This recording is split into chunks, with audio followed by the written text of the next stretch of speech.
누수 소송에서 내용 증명은 어떤 효과가 있을까요? 사실 아무 효과가 없습니다. 그런데도 내용 증명을 왜 보내냐? 그 이유는 단 하나!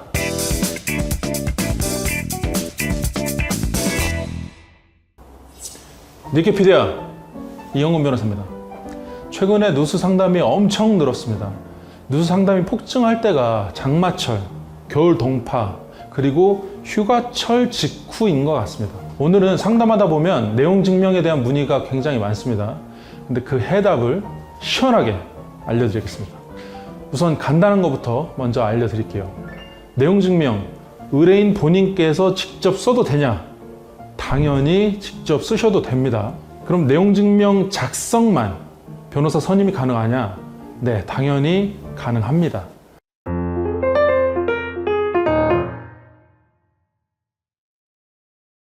누수 소송에서 내용 증명은 어떤 효과가 있을까요?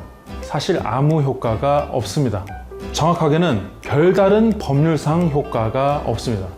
그런데도 내용 증명을 왜 보내냐? 그 이유는 단 하나! 심리적 압박 수단입니다. 너 문 안 열어주고 협조 안 하면 나 소송한다. 너 언제까지 손해배상금 나한테 안 주면 나 소송한다. 라고 압박을 해가지고 상대방의 이행을 촉구하는 의미밖에 없습니다. 그래서 의뢰인께서 직접 쓰셔도 되지만 더 압박하려고 저희 로펌을 통해 누수 소송 전문 변호사, 대한변협 등록 부동산 전문 변호사인 이현거 변호사로부터 그 소송이 들어올 수도 있다 라는 무게감을 담아가지고 내용 증명을 보내게 됩니다.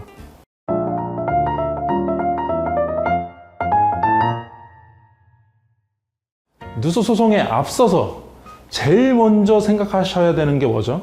협의하셔야죠. 협의. 제가 저희 채널에 누수 소송 하지 마세요라고 올린 영상을 엄청 많이 봐주셨습니다. 근데 거기서 제일 중요한 게 뭐다? 협의요. 소송해도 만족적인 결과를 받기가 쉽지가 않습니다. 또 비용 많이 들어가고 시간 많이 드니까 먼저 협의를 하셔서 적정한 금액으로 조율을 보시는 게 좋겠다 라고 조언을 드렸습니다. 안 보신 분은 지금 보고 오십시오. 그런데 협의를 진행하시다가 상대방이 이제 내 원인 아니야, 많이 이렇게 까봤는데 우리 집 아니야 라고 아예 차단하시는 분들 있습니다. 그리고 처음부터 아예 말이 안 통하시는 분들이 있어요. 자, 이런 분들을 만나면 협의가 더 이상 불가능하죠. 그때 어쩔 수 없이 하다못해 이거라도 보내는 게 내용 증명입니다. 저도 내용 증명을 보낼지 말지 상담하면서 많이 판단을 합니다.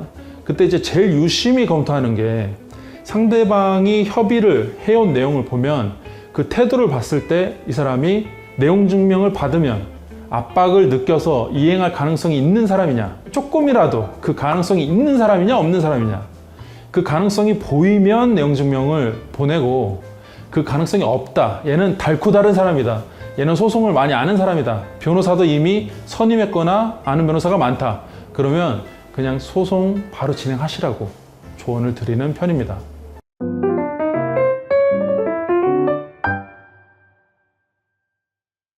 그러면 어쩔 수 없이 내용 증명을 보내야 할 때 내용 증명 작성 팁 말씀드릴게요. 내용 증명을 보냈을 때 바로 반응이 와서 내용 증명대로 이행을 해주면 그럼 제일 좋겠죠. 근데 대부분 상대방이 대응이 없이 무시하거나 이행을 거부하는 답변이 날아오는 경우가 많습니다. 이럴 때는 내용 증명이 소송의 증거로서, 그 증거로서 힘을 발휘한다, 그렇게 생각하시고 주의하면서 다음 팁들을 참고를 해주시기 부탁드리겠습니다. 팁 하나, 불리한 내용은 쓰지 말자. 내용 증명으로 오히려 자기 무덤을 파시는 분들이 있어요. 이 부분은 우리 집 원인의 손해라고 자기가 밝히고 있고, 이 물건은 원래 고장났던 거야, 오래된 물건이야, 이런 식으로 손해배상 금액을 감가하는 내용을, 즉 불리한 내용을 다 말할 필요가 없는데 말하고 계시는 분들이 있습니다. 말하지 마십시오. 다만 이런 분들이 있어요. 뭐가 불리한 내용인지 모르겠다, 불안하다 하시는 분들이 있습니다. 이렇게 판단하기 어려워하시는 분들은 저희 사무실에 직접 연락을 주시면 좋겠습니다. 간단한 거는 연락을 주시고, 좀 복잡한 내용이다 그럼 상담을 하시고 선임을 하셔서 내용 증명을 대응하시는 게 좋을 것 같습니다. 팁 2. 일자별 사실관계 정리입니다. 누수 발생일부터 이후 관리실이나 아니면 탄저업자들 부르는 과정까지, 그리고 상대방이 협조하지 않고 함부로 말하는 것들, 그런 내용들을 일자별로 정리하시는 게 좋습니다.